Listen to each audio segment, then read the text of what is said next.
ভর্তা জিনিসটা বাঙালদের কিন্তু রক্তেই আছে। সেটা যারই ভর্তা হোক, বিট ভর্তা বলেন, গাজর ভর্তা বলেন, কাঁকরোল ভর্তা বলেন, আলু ভর্তা বলেন, ডাল ভর্তা, কত রকমের যে ভর্তা তার কিন্তু শেষ নেই। গতকাল রাতে সেরমই এক ভর্তা দেখে আমার মনটা তো পুরো গার্ডেন গার্ডেন হয়ে গেছিলো। কাল রাত্রিবেলায় ডিনার করতে বসে দেখি শাশুড়ি মা বানিয়েছিলেন কাঁঠালের বীজ ভর্তা। এত সুন্দর হয়েছিল খেতে, যদিও এটা আমি প্রথমে কোনোদিনও খাইনি, এই প্রথম খেলাম। দারুণ হয়েছিল খেতে। হ্যাঁ, কাঁঠালের বীজ সিদ্ধ করে মাখা খেয়েছি, কিন্তু ভর্তা এরকমভাবে বানানোটা সেটা খাইনি।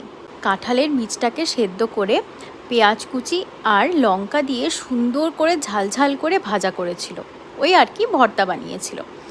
এত সুন্দর হয়েছিল খেতে, গরম গরম ভাত দিয়ে কাঁঠালের বীজ ভর্তা এমনিই যেন এক প্লেট উঠে যায়।